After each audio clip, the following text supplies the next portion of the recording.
আমার যদি কারোর সাথে কখনো ঝগড়া হয় তাহলে তার রাগ ঠান্ডা করতে আমি তার মাথায় ঠান্ডা জল ঢেলে দিতাম।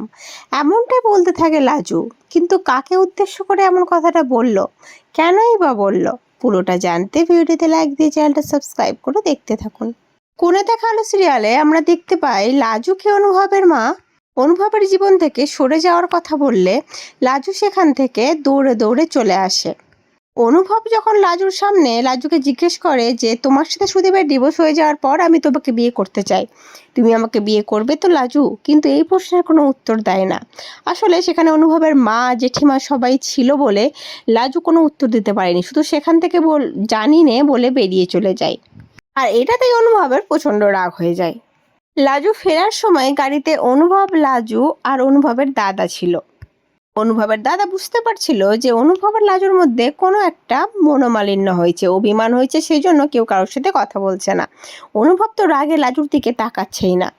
লাজু গাড়ি থেকে নেমে গেলে তখন অনুভবের দাদা বলতে থাকে, আচ্ছা তোমার কি কারোর সাথে আড়ি হয়েছে?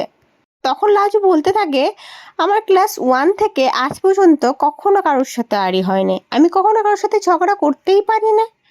তখন অনুভবের দিকে তাকিয়ে অনুভবের দাদা লাজুকে জিজ্ঞেস করতে থাকে, আচ্ছা যদি কখনো তোমার কারোর সাথে খুব ঝগড়া হয় তখন তুমি কি করবে? কারোর সাথে যদি আড়ি হয়ে যায়, তোমার কেউ যদি তোমার উপরে প্রচণ্ড রেগে থাকে, রেগে তোমার সাথে কথা না বলে, তাহলে কি করবে লাজু তখন তুমি? লাজু তখন অনুভবের দাদাকে বলতে থাকে, কেউ যদি আমার উপরে প্রচণ্ড রেগে যায় আমি কি করবো জানো?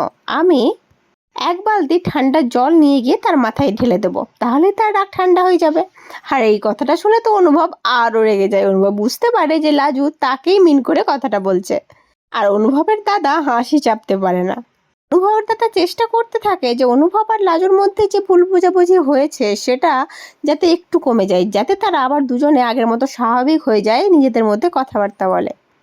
তো বন্ধুরা, কি মনে হচ্ছে, অনুভব আর লাজুর মনোমালিন্য মিটে যাবে, নাকি মনোমালিন্য অভিমান থেকেই তাদের মধ্যে আবার দূরত্ব সৃষ্টি হবে? কমেন্ট করে অবশ্যই জানিও তোমাদের মতামত।